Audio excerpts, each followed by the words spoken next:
Same suit. I know, I haven't got another one yet. Oh, do you know what I've realised? We need to swap because it's Pete and Sam's reality news. Normally it's left to right. And at Deck, Ant will always stand on the left. Deck will always stand on the right. We have to move. I feel like a Squirtle. Oh, I love it here. It's quite sticky. Let's search your computer. This better all be research, Pete. Porn. Chloe Sims. How to get over a breakup. OK, you being on the other side has made absolutely no difference. You're still a prat. Cue titles. Hello and welcome to Pete and Sam's reality news with me, Sam. Me, Pete.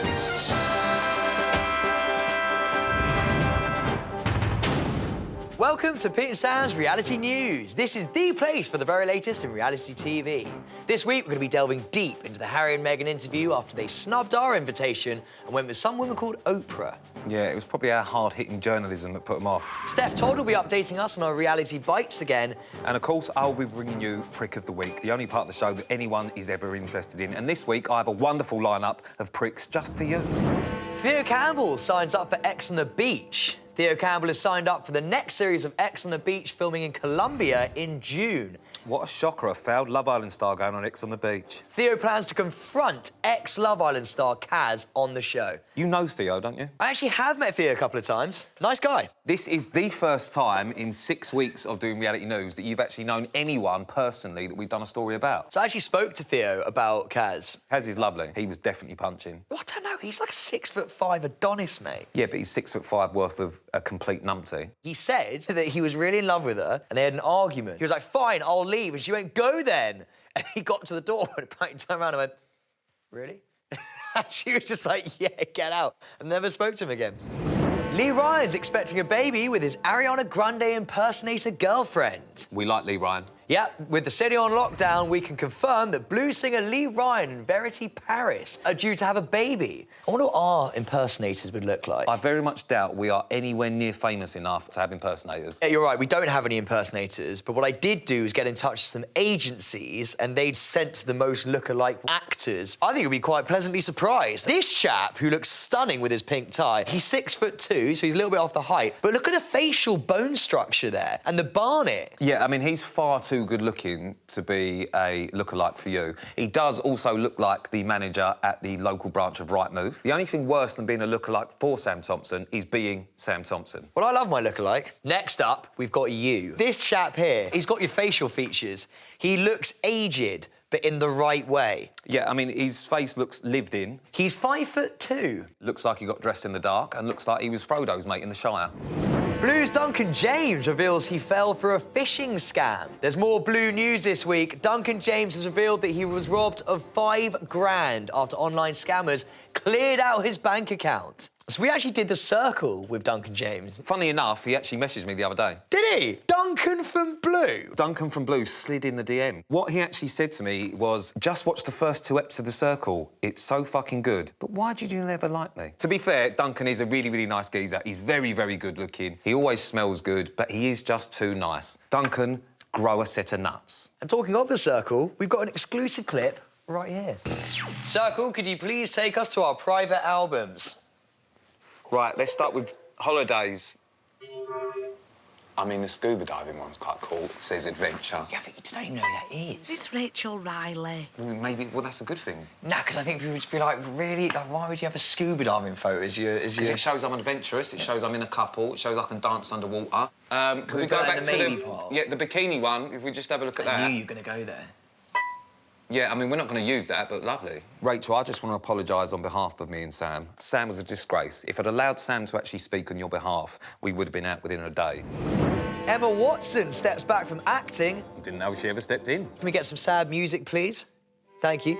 It has been reported that Harry Potter's Emma Watson will be stepping back from acting. Her agent told the Daily Mail that Emma is dormant from her acting career and will not be taking on new projects for the foreseeable future. So basically, she had one good job that did really well and thought, fuck it, I don't want to work again. Well, mate, seeing as I love Harry Potter so much and it is International Women's Day, let's celebrate Emma Watson and have some Harry Potter fun. Right here on national TV, we're going to sort you into a Harry Potter house. I've got the sorting hat. Why the fuck would that be interesting? Because you haven't got one. You haven't been assigned one yet. I'm Hufflepuff. I'm proud. You look great. Right then, let's let the sorting hat do its thing. Let's see here. Fuck me, what a disgusting mind. Oh God, it burns my eyes. Please make it stop. Or take me off this ghastly human's head as quickly as I can say, Hufflepuff! Hufflepuff, you're a fellow Puffian. Oh my God, I would never, ever have guessed that. Seeing as I look a complete and utter prat, I'm going to do a little spell. 1, 2, 3, expelli fuck off. Shit, it's actually worked. Can you not see me? I can't see a thing, mate, no. Can you see this? Well, yeah, it's just a floating mug. Oh, the paper's flying! I know. Oh, it's a floating hat. It really is magic. What does it look like? It looks like a hat blowing in the wind. Obviously, none of us can see you, mate, so you can do whatever you want. Whatever springs to mind, you do. Do it Sammy style. Gallery, can we just remove the special effects, please? And that'll serve you right, forever making me do Harry Potter shit on this show. This week's main story, though, the Prince Harry and Meghan interview. From wizards to royalty. Prince Harry and Meghan have done a tell-all interview that aired earlier this evening on ITV. So Meghan has said that she cannot stay silent while the monarchy perpetuate falsehoods about her and her family. Nothing like digging out your fella's nan. I feel like the country is kind of divided at the moment between sort of pro the monarchy and pro Harry and Meghan. And then you've got the other people like myself who don't give a shit. On the one hand, I do agree with Harry and Meghan. Meghan has been hounded by the UK press in a way that Kate never did, and I could never handle that. I completely agree. She has had lots of unfair press, which I find surprising considering that they've got Prince Andrew as part of the royal family. Exactly. But on the flip side, I also find it absurd that their motto has been, we want to get away from all this publicity, but yet they've kept their royal titles and are trying to monetize it. You've almost Hollywoodified this whole experience. I'm pretty sure Hollywoodified presents this morning. Not only are they royals, something you aspire to be, but they've also gone and landed a big TV show deal. So they've done two things you want to do. Is that what's actually pissing you off? No, not at all. OK then, Samuel de Courcy Thompson. Do you know, I've been thinking, there's been so much reality news that has happened before we came on air that I wish we had discussed. So what you're saying that now, reality's crap now, so you want to go back in time or something? In my one-man mission to edutain the nation, we're going to dip into the reality news archives and revisit classic celebrity news stories. I'm calling this Rotten Beef. Push the button and it takes us to a time where a big reality news headline happened. It's our very own time machine. I hope it takes me a time before I knew you. On this day in 2013, Justin Bieber got into a bust-up with paparazzi in London. Do you remember that, Pete? No, I don't remember it. I do remember it. I was in a nightclub that he was in the night before that. No. Yeah. As I was walking down the stairs into the club, he was coming up and I passed him and went, oh, it's Justin Bieber. He acknowledged me. What did he say? Oh, my God, it's not Sam Thompson, is it? I love Tiff. No. I went, you're killing it. He went, thanks, bro. And then walked past. I was like, that's so cool. So, and then is that when he punched the pat? Did you make him that angry No. he had to punch someone? I think it was the day after he punched the pat. Because he was still thinking about seeing you. I was clubbing with Justin Bieber in 2013. What were you doing? You're on the docks, weren't you? You'd just come back from a hard day's fishing. 2013, I would have had short hair. I was in my peak. Well, we've actually got a picture of you back in 2013. Yeah, I was fresh-faced. We've also got a picture of you, Sam.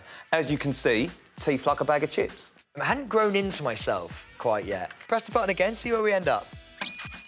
We're in 2005 with an iconic duo who happened to be best friends, then worst enemies. We're talking about Paris Hilton and Nicole Richie. Almost like how things are going to go for me and you. Did you ever watch Simple Life? My sister used to love it. She'd be watching The Simple Life with her friends. I always used to fancy my sister's friends back in the day. I'm glad you ended it with friends. But I think that actually all changed when I pooed myself in the car on the way back from Legoland. So there was a girl called Caroline, and I fancied her, and obviously after that, things didn't progress. We're also 6 weeks into this show, and that's the second time you've told us you've shit yourself.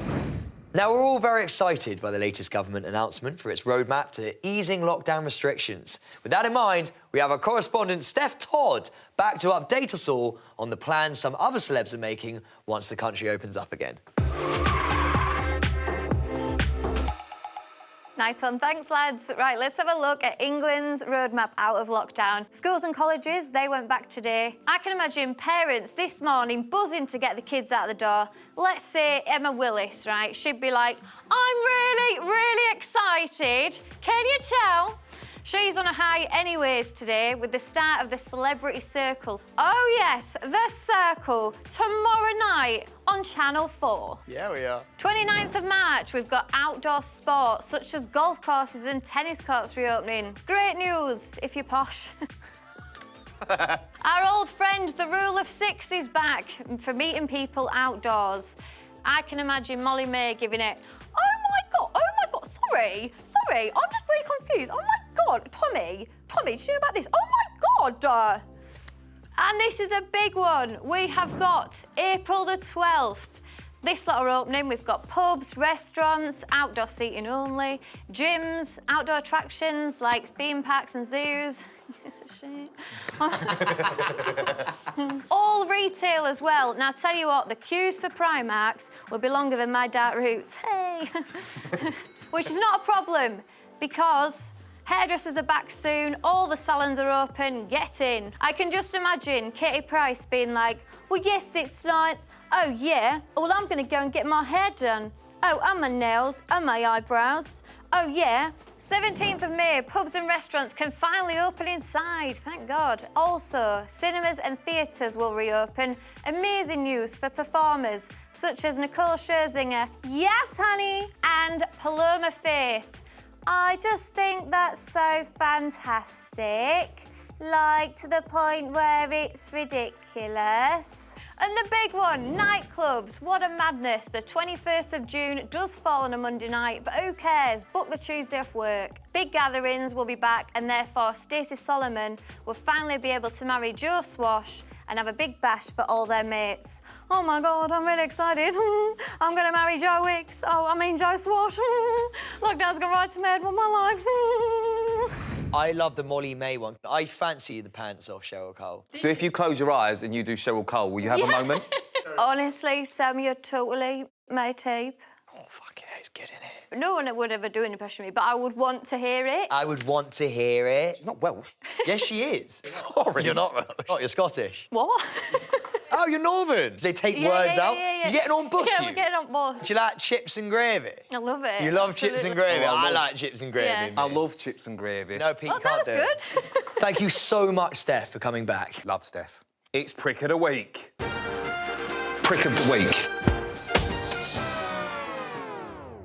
Last week, we had 3 nominees for Prick of the Week. We had Kem and other influencers for using furlough money. We had Gwyneth Paltrow, and we had Matt Hancock as our first returning villain. Matt Handprick, as we have now named him, won Prick of the Week. That is 2 out of 2 for Matt Handprick. If he wins it a 3rd time, it'll be a hat prick. So, on to this week's nominees for Prick of the Week. First up, we've got someone you know very well. Oh, God. Ant Middleton. Oh! He's been dropped by Channel 4 for his personal conduct. What did he do? So he tweeted calling the Black Lives Matters protesters scum. He allegedly made inappropriate comments about female crew members. How did he treat you, Sam? He was a bit of a prick. I did SSU Des Wins, right? He would just scream at the top of his lungs, and he's very small. And I feel like he just had a bit of small man syndrome. You heard it here first. Sam Thompson has called out Ant Middleton, the hard as nails SAS instructor. I heard you before the show call him Sergeant Prick. No, I didn't. The next nominee this week is Weetabix, or Weetapricks, as we like to call them.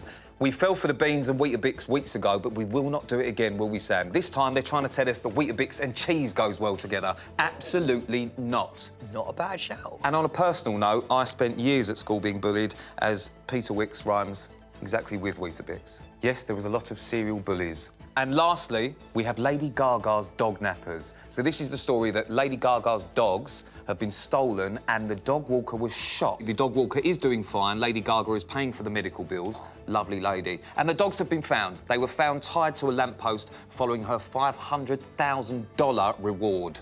And they are your 3 nominees for Prick of the Week. So we have the dog nappers, we have Ant Middleton, and we have Weetapricks. So you can vote now for this week's Prick of the Week on the PS Reality News Instagram. Well, sadly, that's all we've got time for here at Pete and Sam's Reality News. Thank you so much for tuning in. I've been Sam Thompson. I've been Pete. Take care of yourselves. Stay away from each other. Ta-da. Right, I'm waiting. What's next? You've got a wedding dress again, Sam's Minions, or what are you doing this week? What's your shit gag? Nothing. Fuck it.